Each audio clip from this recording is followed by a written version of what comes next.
Buenos días. Hoy me encuentro en Puerto Carreño Bichada, detrás de mí está el río Orinoco y más atrás al fondo vemos la República de Venezuela. Esa misma Venezuela a la que hoy muchos miran con desdén y a la que cuando se hace referencia en el sentido de que Colombia pueda transitar el mismo camino que los tiene a ellos sumidos en su peor crisis económica, política y social de la historia, suelen decir, no, eso no va a pasar nunca en Colombia, Colombia no es Venezuela, nosotros no vamos a caer en eso. Pues los que dicen eso desconocen profundamente que ese país que tengo atrás hace 25, 30 años era el país con la más alta calidad de vida y tenía el ingreso per cápita más alto de América Latina. Los colombianos éramos la mano de obra barata de los venezolanos. Una relación absolutamente vertical en favor de Venezuela. Venezuela en los años 60, 70, 80 era un país con una economía de mercado abierta, cuando Colombia era un país totalmente cerrado y que apenas se miraba el ombligo. Yo que soy nacido en Bucaramanga, de niño tuve la oportunidad de visitar frecuentemente el Táchira y lo hacía porque mis padres viajaban a Venezuela a conseguir lo que no se conseguía en Colombia.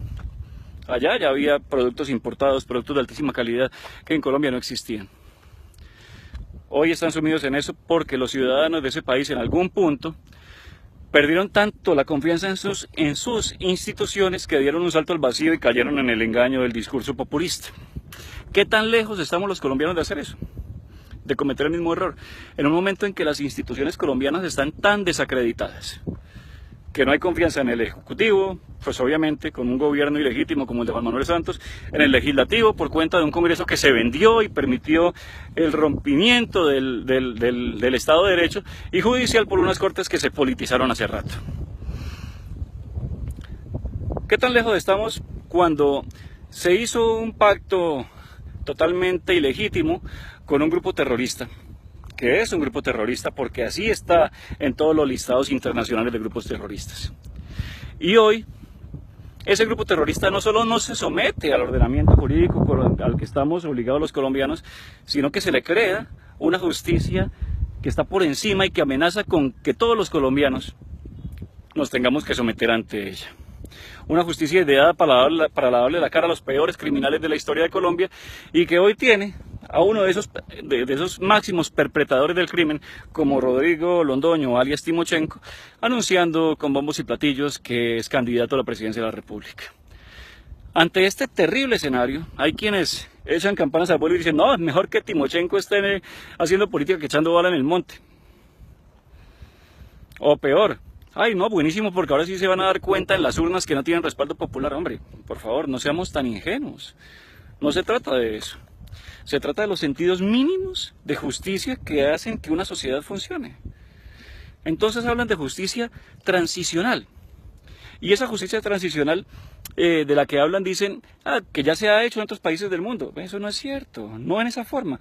O ninguno de los países del primer mundo jamás ha permitido, ha doblegado sus instituciones para someter o para beneficiar a un grupo ilegal. No, los países de primer mundo se caracterizan o son países de primer mundo precisamente por su fortaleza institucional, por la fortaleza de sus instituciones. No necesitan hacer maromas porque los ciudadanos creen en sus instituciones, las respetan, las valoran y se someten a ellas.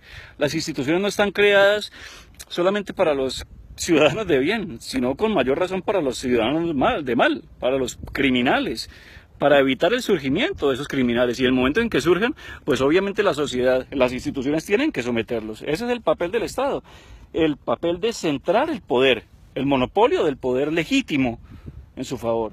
Y eso no se negocia, eso no es un principio negociable. Y por eso es que desde el principio nos opusimos al proceso de La Habana, porque doblegaba el Estado de Derecho y lo ponía al servicio de los criminales, de los peores criminales que han pisado este país.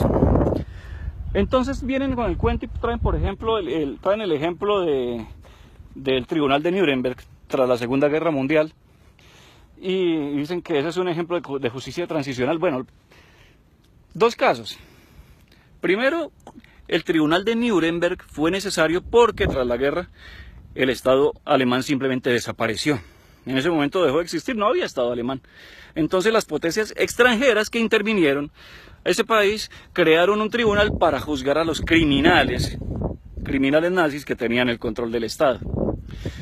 Pero óigase bien, para juzgarlos y condenarlos, ninguno de los altos cabecillas del nazismo, ninguno fue perdonado. Fueron juzgados y condenados. Y aquí los cabecillas de este grupo de criminales son los primeros que van a ser absueltos. Los primeros. Y que ya pueden hacer política, que tienen curules gratis en el Congreso, que pueden ser candidatos a la presidencia de la República. Ese es un quiebre institucional. Todos los colombianos desde que nacemos, sin saberlo, firmamos un contrato social y nos sometemos a las reglas de juego de nuestro ordenamiento jurídico. Estos criminales también estaban sometidos al ordenamiento jurídico y habían sido juzgados en ausencia, habían sido condenados por la justicia ordinaria.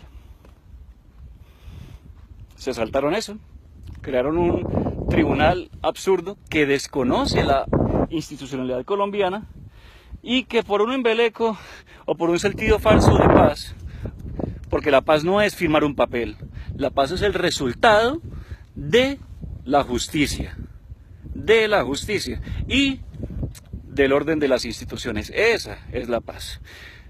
Por un embeleco de traer una ilusión de paz que nos tiene sumidos hoy en el peor momento de corrupción del país, que nos hace sentar sobre una bomba de tiempo, porque en el mismo tiempo que se estaba gestando toda esta paz, se descuidó la lucha contra las drogas y Colombia en los últimos 5 años quintuplicó la producción de droga, un país cuyo peor combustible desde hace 40 años es la droga, es la cocaína. Hoy está con más de 200.000 hectáreas de cocaína en una perfecta bomba de tiempo. Ay, que hay paz, que vea que los hospitales están vacíos. Vea, si a Pablo Escobar no lo hubieran perseguido, el tipo no hubiera puesto todas las bombas que puso. Lo mismo está pasando ahora.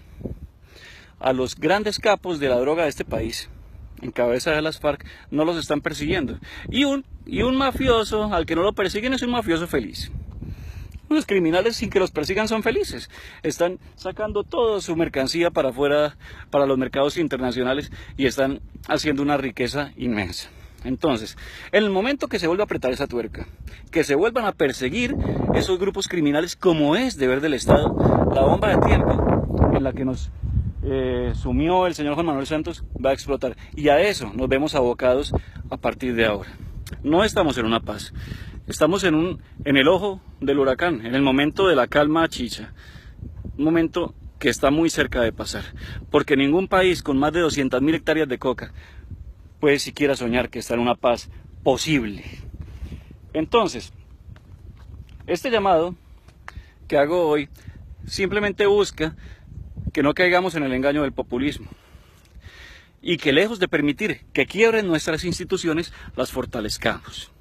Los colombianos no podemos aceptar que nos amenacen con llevarnos a una justicia creada por el terrorismo desde La Habana.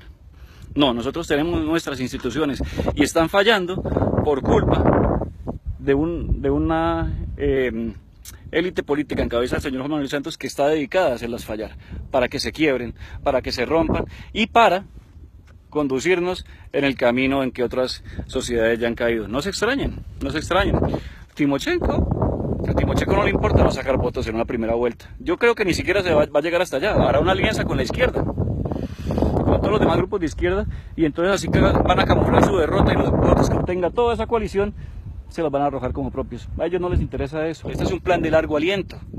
Ya tienen congresistas, ya tendrán emisoras públicas para propaganda política. Es un plan de largo aliento en el que si los dejamos van a ganar. Y vea, la historia y el ejemplo de este país demuestra que cuando esa gente se monta, no existen medios democráticos que los bajen. Que pasen feliz día.